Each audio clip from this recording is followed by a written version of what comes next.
Então vamos lá, né? Quinta-feira, temos dois temas novos aqui para rever no Hard Work, 4 temas de revisão. Né? Os 4 temas de revisão vão ser anemias, cefaleia secundária, doenças de vias biliares, doenças da mama. E os dois temas novos vão ser asma diagnóstico, né? Provavelmente a gente vai ter que fazer diagnóstico diferencial de asma com DPLC, com outras afetações atópicas aí, ou que tenha relação atópica, né? E PTI. PTI já faz um tempo. PTI já faz um tempo que eu estudei com afinco, né? Naquele momento eu estudei pelo médico curso, sim, mas já faz um tempo, se não me engano, foi o primeiro ou um dos primeiros temas que foi visto por mim pelo médico curso. E foi ali que eu me maravilhei, né? Mas vamos lá. Então, os temas de revisão vão ser feitos sem gravar vídeo, sem nada. Mas os dois temas novos aí eu prefiro fazer gravação dos vídeos. E aqui eu já estou pensando em calcular se eu deveria talvez fazer os temas de revisão gravando vídeos.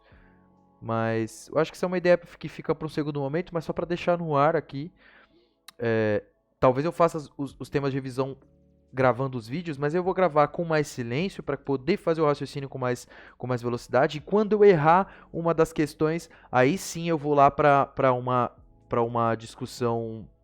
Aí eu vou para uma discussão mais aberta, né, em que eu falo e é mais no sentido, né, sempre tem um sentido, é mais no sentido de eu me expor, né, expor esse erro, expor a falha na internet, expor a falha para mim mesmo, né? Falar em voz alta a falha para eu ter mais chances, aumentar as minhas chances de me lembrar dessa falha e de me lembrar de qual que é o raciocínio correto em relação à falha.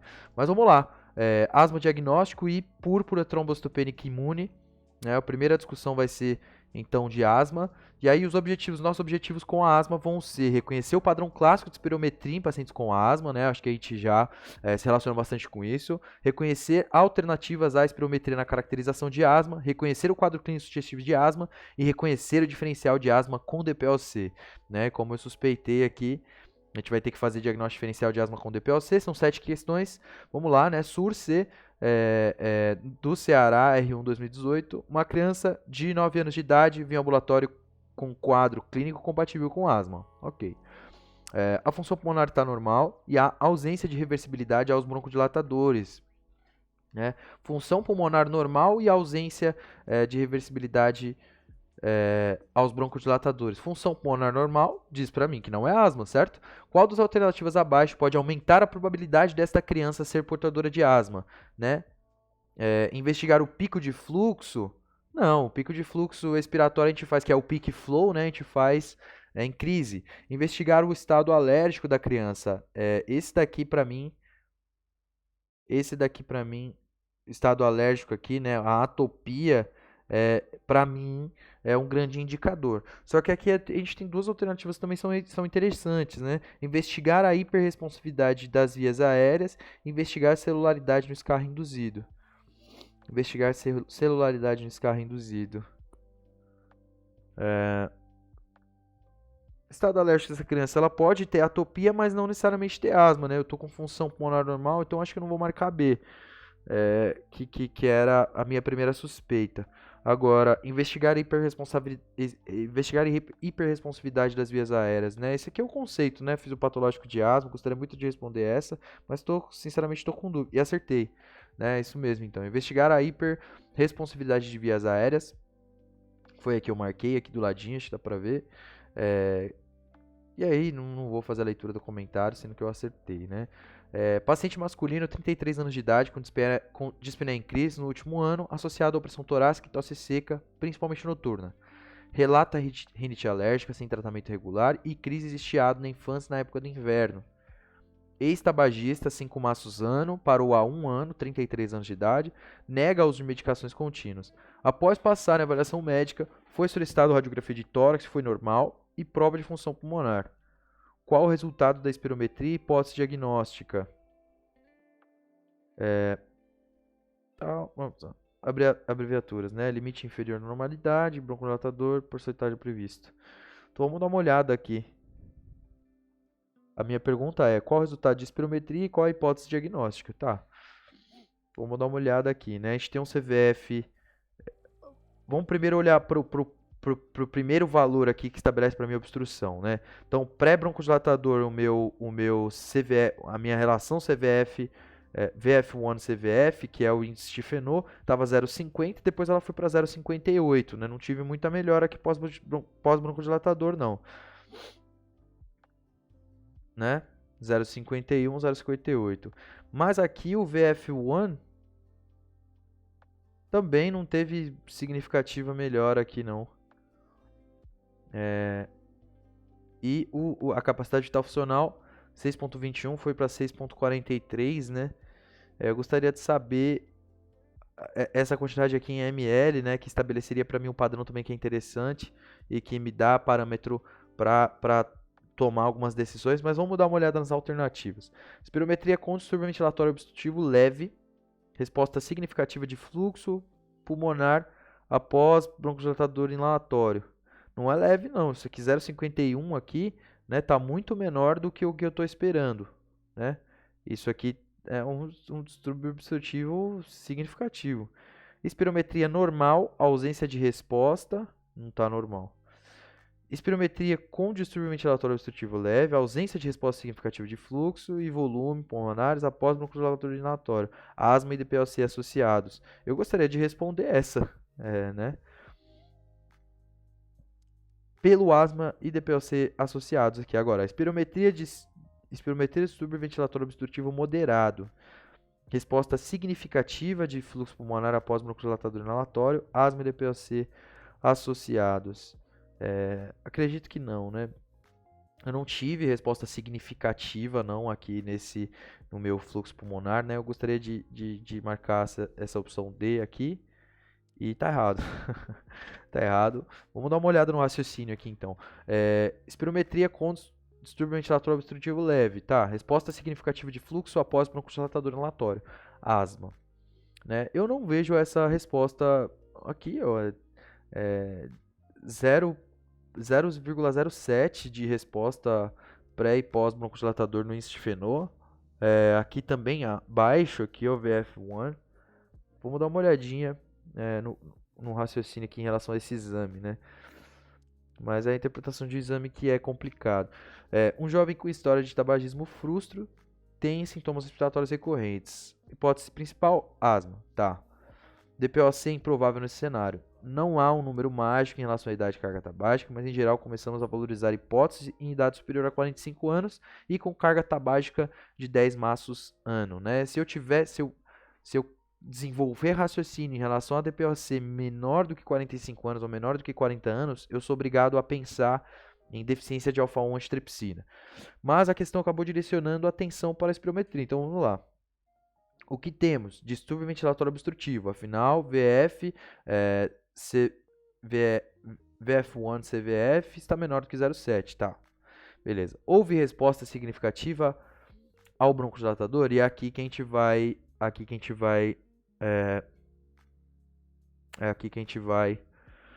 VF1 variou 590 ml. Esse valor aqui é em litros, cara.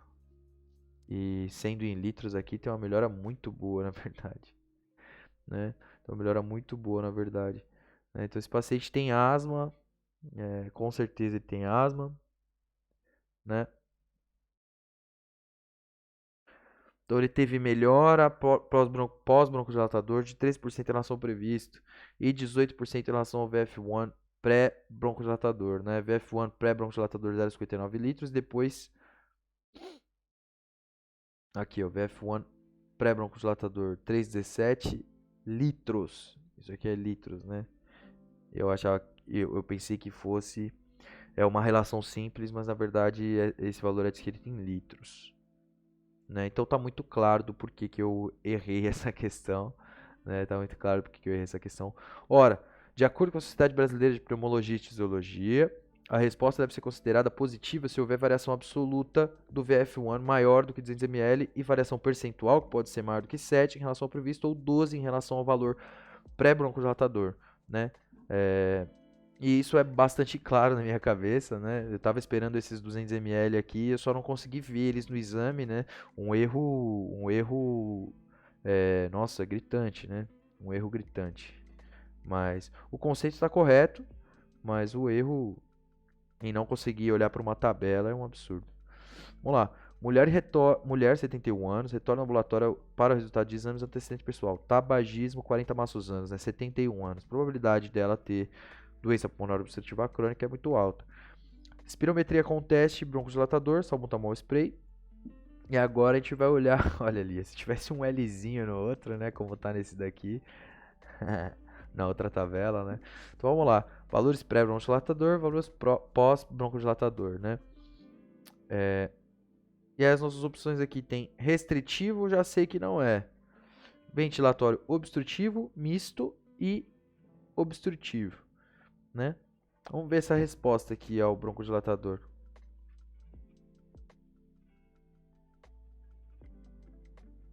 Vamos dar uma olhada aqui na nossa resposta broncodilatador. Pré-broncodilatador aqui, 40 e 44 o meu índice de fenol, né?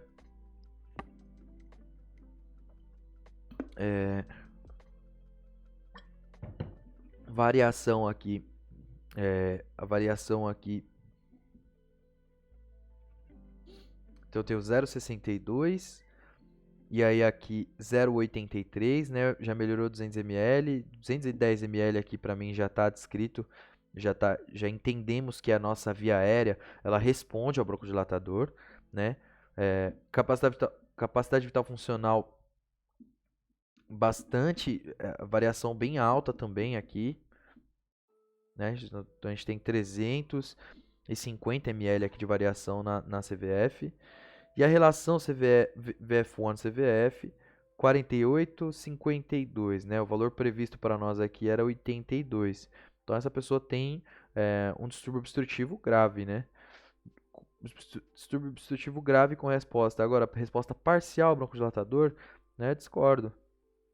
Tenho resposta ao broncodilatador. Distúrbio ventilatório restritivo grave? Não, restritivo não é assim que a gente identifica, né? Então vamos responder B e tá certo, né? Distúrbio ventilatório obstrutivo grave com resposta de fluxo e volume ao broncodilatador, CVF reduzida. De fato, né? CVF está reduzida, né? O valor previsto meu aqui é 2,98 e ela conseguiu chegar a 1,89 litros, 1.890 litros pós-broncodilatador, né? Teve certa variação, mas a CVE, a capacidade vital funcional dela é bem reduzida. Então, aqui ele vai explicar as três variáveis aqui, a gente já entende essas variáveis, né? A gente já entende o valor de corte para estabelecer distúrbio ventilatório obstrutivo, né? Aqui está dizendo, está confirmando aqui a teoria de que é um distúrbio ventilatório obstrutivo grave, de fato. Eu vou fechar aquela porta ali que eu acho que estou fazendo barulho da porra falando aqui.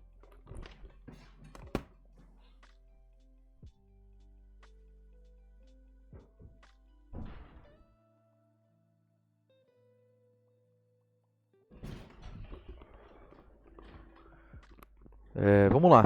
Com relação às principais doenças pulmonares, assinale a alternativa correta.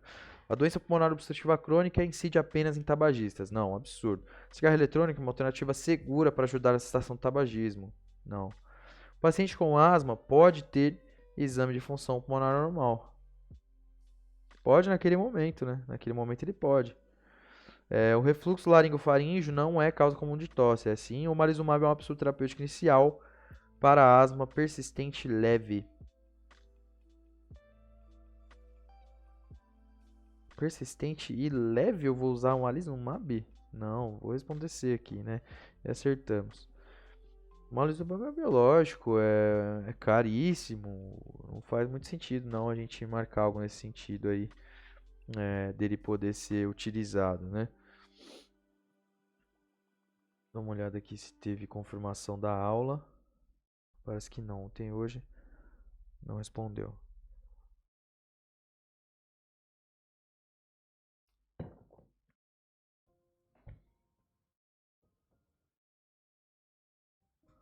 Tá certo. Então, mulher, 42 anos, com episódio de tosse seca, 4 vezes por semana, há 5 anos. Ocasionalmente acorda de madrugada com sintoma e não há fatores encadeantes. Nega sibilança ou dispneia, nega limitação para atividades físicas, nega tabagismo e etilismo. teve bronquite na infância, nega uso de medicações, exame físico sem alterações, espirometria VF1 2,1 litros, capacidade vital funcional 2,7 litros, 87% total do previsto. Relação VF1 de CVF 0,79, né?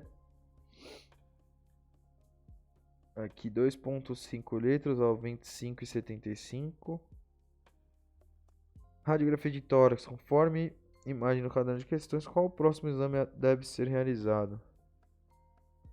Calma aí, né? O que a gente tá falando aqui? Episódio de tosse seca 4 vezes por semana há 5 anos. Ocasionalmente acorda de madrugada com sintoma e não há fatores encadeantes, né? Acorda de madrugada aqui me chama a atenção para asma, né? Só que nesse momento aqui, a espirometria dela tá normal, tá perfeita, né? Vamos fazer um teste broncoprovocativo. Acho que faz sentido, né? Ela é jovem demais ainda para poder, para ter, para ter para ter DPOC, né? E aí meu raciocínio aqui, né, na questãozinha da USP, Ribeirão Preto, é de que se eu fizer esse teste bronco provocativo aqui e ela não obtiver aqui evidência diagnóstica, eu vou para um caminho talvez de fazer uma pesquisa. Não, mas aqui não tem o padrão restritivo também, né? Não tem obstrução demonstrada, né? Bom, muito provável que seja aí hiperresponsividade brônquica. Seguimos aqui. Paciente de 25 anos procurou a unidade de saúde da família com queixa de cansaço aos esforços presente há 3 semanas. Ele associa o seu cansaço ao início do seu trabalho em uma fábrica de porcelanas, onde, apesar do uso de equipamentos de proteção individual, tem grande exposição ao pó da cerâmica. Tá? Faz sentido o que ele está falando. Nega tabagismo, etilismo ou uso de medicações. Ao exame, apresenta sibilos bilaterais e prolongamento do tempo expiratório, certo? Então aqui já é um indício para a gente de que ele tem uma condição obstrutiva. Solicitado a raio-x de tórax sendo observado em hiperinsuflação pulmonar, espessamento da parede brônquica. Espessamento de parede brônquica e hiperinsuflação, para mim, é asma, né? Agora essa história de exposição aí ao pó, é asma ocupacional, né? Asma ocupacional, sem olhar, não olhei. Com relação ao quadro acima, qual é o diagnóstico provável? Asma ocupacional, ele está sendo exposto a um irritante crônico. A presença SUS São Paulo R3, clínica médica. A presença de obstrução ao fluxo aéreo será caracterizada somente quando o quociente de volume expiratório forçado pelo segundo. Obstrução ao fluxo aéreo forçada for menor do que 70, né? Menor do que 70. Pergunta simples aí, conceito direto. Tem bastante coisa aqui em relação à asma. Vamos salvar mais uma vez aqui o documentozinho sobre asma. Fazer essa leitura do nosso documento de asma. E depois assistir aqui a nossa orientação do professor. Né? Eu acho que a única dificuldade que eu tive aqui, na verdade, foi uma dificuldade que eu não consegui aqui entender aqui a tabela, né? Uma falta de atenção muito mais do que um erro no conceito, né? De 7 perguntas a gente já acertou 6 e é isso aí. Vamos seguir com a próxima discussão. Primeiro informe, né? Reconhecer o padrão clássico da espirometria em pacientes com asma. Eu reconheço, eu tive dificuldade ali numa questão com a espirometria em si. Reconhecer alternativas à espirometria na caracterização de asma. Sim, teste provocativo, né? O prick test, mas teste provocativo é muito mais, né? Com metacolina. Com qualquer outra indicação. Estamina ou metacolina? Se eu não me engano é isso. Tem outro. Reconhecer o quadro clínico sugestivo de asma, sim. E reconhecer o diferencial de asma com DPOC. Acho que sim, né? Acredito que sim. Consigo preencher aí todos os critérios. E aí, PTI. Vamos lá para PTI. Talvez aqui eu tenha que dar uma atualizada. Parece que a internet caiu. Não caiu. A internet não tinha caído. Eu que dei uma moscadinha aqui, né? Mas vamos lá, PTI. Então, dentro de púrpura trombocitopênica imune, precisaremos aprender a identificar o quadro clínico laboratorial clássico da PTI imune, PTI, né? Conhecer o mecanismo de instalação e as causas secundárias de PTI, conhecer as opções de tratamento da PTI e suas indicações. São 7 perguntas sobre PTI. Eu achei que esse tema fosse muito menos relevante, né? Ah, não, mas se bem que asma é dividido em várias, né? Essa que é a ideia. Mulher de 51 anos, procedente de São Luís do Maranhão, procura unidade básica de saúde após mudança para a região de Campinas para retomar segmento ambulatorial devido à plaquetopenia diagnosticada há 6 meses e hemograma de rotina. Tá. Ela teve plaquetopenia, tá voltando para mostrar para nós. Antecedentes pessoais: hipertensão arterial sistêmica controlada com losartan há 5 anos. Exame físico: abdômen, baço percutível, mas não palpável. Pele, raras petecas em membros inferiores. Então é isso, né? PTI é isso, basicamente. É plaquetopenia e umas petequiazinhas. Hemoglobina 13,8, VCM 91, leucócitos 8,6, segmentado. Então, isso aqui não é marcador para mim. 10 a nona, né? Isso aqui não é marcador para mim de inflamação nem nada, né? Tá com porcentagem correta aqui, 70%, e aí os outros 30% vão divididos. Plaquetes, 3% de linfócito de eosinófilo aqui, não me diz nada em relação a PTI. Mas agora a plaqueta aqui é 30 mil, né? 30 mil? 30 mil, porque 3 milhões não pode ser. Por litro. 30 mil. Diagnóstico é PTI. Plaquetopenia associada, relacionada ao uso de losartana. Eu não sei se existe isso aqui. Bom, se existir é a primeira vez que eu ouvi, então não vou marcar. Hiperesplenismo por hipertensão portal. Não tem mais nada do exame físico aqui, né? No exame físico está mostrando para mim hipertensão portal, né? Vou marcar PTI mesmo, é isso aí. Segue, próxima questão. Mulher de 34 PSU de Minas Gerais, 2018. Mulher de 34 anos passou a apresentar nas últimas 6 semanas equimoses espontâneas, principalmente nas pernas. Informa... 22 minutos, né? Informa também sangramento excessivo na última menstruação, episódio de epistaxe volumosa há 5 dias. Diz que está se sentindo bem e continua trabalhando normalmente, sem passado mórbido de importância, não há história familiar de doença hemorrágica, não é tabagismo, ingere bebida alcoólica apenas socialmente. Difícil de acreditar. Não é difícil de acreditar, não. O paciente está falando, você vai acreditar, cara. Nega uso atual e recente de qualquer medicamento. Ao exame, observam-se múltiplas equimoses nas suas pernas e em menor número no abdômen e braços. Há sangramento espontâneo nas gengivas. Né? Faz diagnóstico inicial aqui com doença de Wolff-Lebrun aqui, né? Me chama a atenção sempre quando eu ouço isso. Ou com alguma leucemia. O exame de fundo de olho não evidencia hemorragias. Os dados vitais restantes do exame físico estão dentro dos limites da normalidade. Hemoglobina 12,9, leucócitos totais 5.300, baixo. Plaquetas 5.000. RNI, PTT, função renal, íons, glicemia e bioquímica hepática dentro dos limites da normalidade. Fator antinuclear, anti-HIV, anti-CV negativos. Considerando esse diagnóstico provável, é possível afirmar que a plaquetopenia apresentada pelo paciente é resultante de consumo excessivo de plaquetas, destruição de plaquetas por autoanticorpos e possível inibição, produção e liberação dessas células pelos megacariócitos.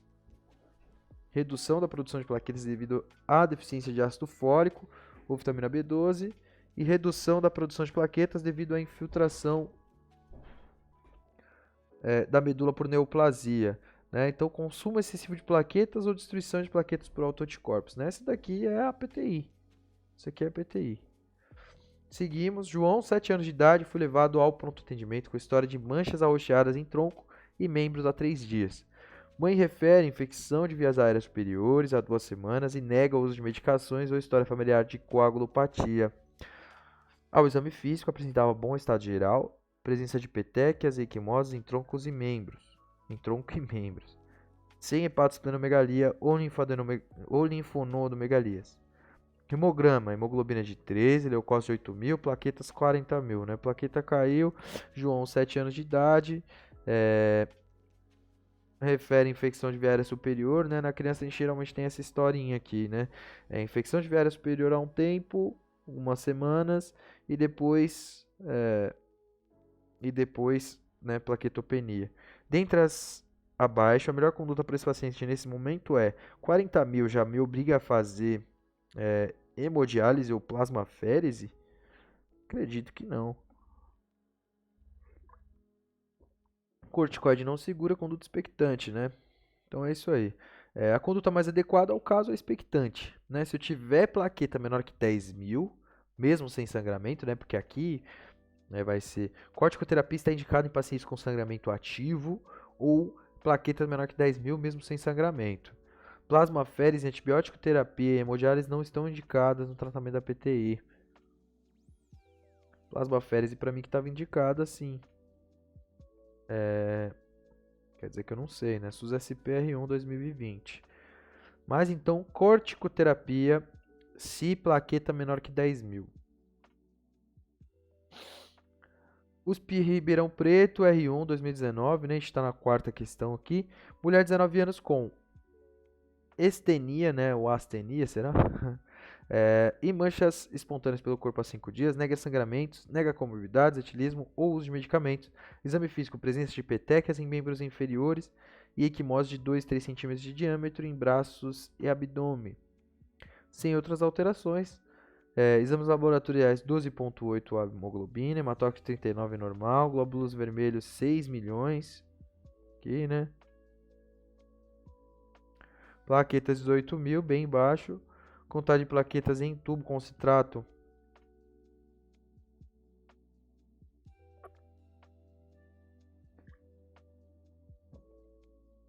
Então, os nossos exames são todos normais aqui. NR está normal. Contagem de plaquetas em tubo com citrato 6.000. Aqui eu não sei exatamente o que significa, né? Ultrassonografia de abdômen sem alterações. Se eu já olhar para o baço, não está gigantesco. Já olhar para tudo, né? Qual a conduta mais adequada? Prednisona, transfusão de concentrado de plaquetas, plasmaférese. Então, mas e aí? Faz plasmaférese, transfusão de concentrado. Ela tem sangramento ativo? Preenche petecas em membros superiores, tal. Não dá para escolher nada. Transfusão de concentrado é muito a mais, né? Acho que prednisona então, se for fazer alguma coisa. Tá? Prednisona então. Tratamento de casos leves é realizado com corticoterapia. Então é na criança que eu vou esperar chegar até menos de 10.000, conduta expectante. Imunoglobulina humana é usada em casos de sangramentos graves. Transfusão de plaquetas não é recomendado, pois mesmo os anticorpos ativos da doença destruirão as plaquetas transfundidas, né? A plasmaférese não é conduta na PTI. Agora, no momento anterior, foi dito ali que, né, contagem de plaqueta menor que 10.000 é que estabelece necessidade de fazer algo. A gente tem que dar uma olhada aí mais minuciosa em relação a essa discussão, talvez. Em pacientes portadores de PTI, analise as seguintes afirmações sobre a indicação de esplenectomia. Contagem de plaqueta abaixo de 20.000, trombocitopenia assintomática, paciente sem sangramento com diagnóstico de púrpura PTI há mais de 6 meses, e falha do tratamento clínico geral com glicorticoides. Indicação de esplenectomia. Bom, o 4 tem que ser, né? Então vai ficar entre essa e essa. Paciente sem sangramento com diagnóstico de púrpura há mais de 6 meses? Será? Não. Trombocitopenia sintomática é uma indicação por si só? Acho que não, cara. Contagem de plaqueta abaixo de 20.000? Com certeza não. Eu queria responder aqui, né? Apenas 4, maravilha. É falha do tratamento clínico inicial com glicorticoide, né? Então, eu vou tomar a decisão de tratar com glicorticoide se eu tiver plaqueta menor que 10 mil, ou eu tô tratando, e a minha plaqueta tá ali, 9 mil. Não, né? Tô tendo hiperesplenismo, tô tendo sequestro esplênico, porque é lá que elas passam e é lá, geralmente, que vai acontecer a minha condição. Ficam atrapadas, né? Vai rolar um hiperesplenismo. Então, a gente tira o baço, né? Resolve esse problema, causa outros, né? Mas é isso, né? A ideia da esplenectomia é simples. Como as plaquetas opsonizadas são destruídas no baço, sua remoção permitirá que continuem na circulação, né? Resolvo o problema dos sangramentos, resolvo o problema, resolvo a coagulopatia e crio aí uma susceptibilidade à infecção por germes encapsulados, sobretudo Streptococcus pneumoniae. Sobre a PTI, assinar a alternativa correta. Caracteriza-se por sangramentos mucocutâneos e plaquetopenia e tem como causas comuns associadas o lúpus, infecção por hepatite C e HIV. Não sei isso aqui. Acho que não.